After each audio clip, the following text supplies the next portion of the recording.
If you have just started playing Hogwarts Legacy, here are 5 crucial beginner tips you need to know. Make sure to keep watching until the end of the video as I'm going to tell you my secret bonus tip about how to make lots of galleons early in the game. First up, let's talk about gear slots. This is one of the most useful tips to know at the start of your Hogwarts Legacy playthrough. From the very beginning of the game, you start picking up gear including hats, glasses, scarves, outfits, robes, and even wand handles. There's an abundance of chests in this huge open world game, and you start collecting a lot of gear quite early on. Now, the problem here is at the start you're only given 20 gear slots in total. This means you quickly become overburdened with gear, and I often found myself not able to pick up loot from chests. This was frustrating as you have to go to a vendor to sell items to free up the space. So, how do you get more gear slots? You have to complete Merlin trials. The more you complete, the more gear slots you will have available. The trials do get explained to you during a main quest, so once you've unlocked them, it would be a good idea to complete as many as possible to increase your gear slots faster. Under the challenges section in your field guide, you can see there are specific challenges for the Merlin trials. There's 5 in total, so that means you can work towards expanding your gear slots 5 times. Talking about challenges, this next tip is incredibly important. There are so many challenges available in this game, from defeating certain enemies, completing assignments, and collecting things out in the world. Each of these challenges offers unique rewards, which is mainly gear or upgrades. However, once you complete a challenge, the reward does not automatically apply. You'll get a pop-up message saying that you've completed the challenge, but you actually need to go into your challenges page and click on the reward. If it's orange, that means you've unlocked it, but you need to click on it to get it to move into your gear. Once you've clicked on it, it will turn blue and a tick will appear.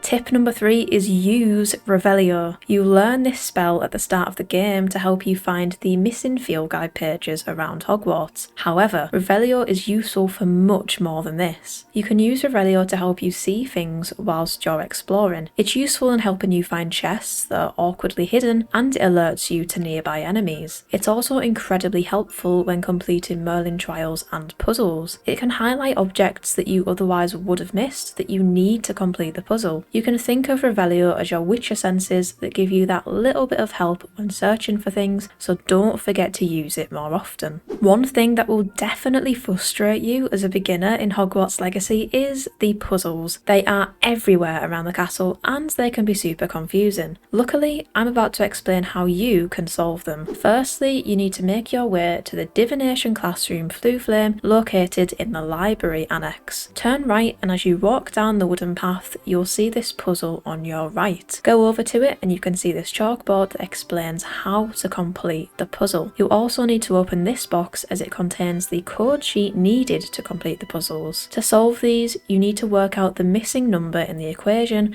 that equals the big number in the middle. Each symbol has a corresponding number, so you need to put the symbol that represents that number in the wall. For example here, I would find the number that represents the snakes, which is 3, add that with 2, so I know the missing number is 4. I then got the symbol for number 4 and placed that in the wall. The question marks on the left represent the top equation and the ones on the right represent the bottom. You have to do both in order to complete the puzzle. Once you complete this specific puzzle, you do get access to the arithmetic classroom, which in turn contains even more puzzles. Tip number 5 is open your owl post. Located in your field guide, owl post is incredibly important for your side quests. Different characters will send you letters with instructions offering various side quests. However, these don't automatically get added to your quest log. You do have to manually go into your owl post and read the letter before it's added into your quests. When the letter arrives, the character who it comes from does read it out loud, but just remember to go in and read it yourself afterwards so you can track the quest. Now, onto the amazing bonus tip that you've all been waiting for. This is how to get a lot of money quickly, early in the game, and it's really simple. Once you've completed the library quest with Sebastian at the start of the game, you'll have access to the disillusionment charm. This charm allows you to become almost invisible. Now, you may have seen a lot of these chests around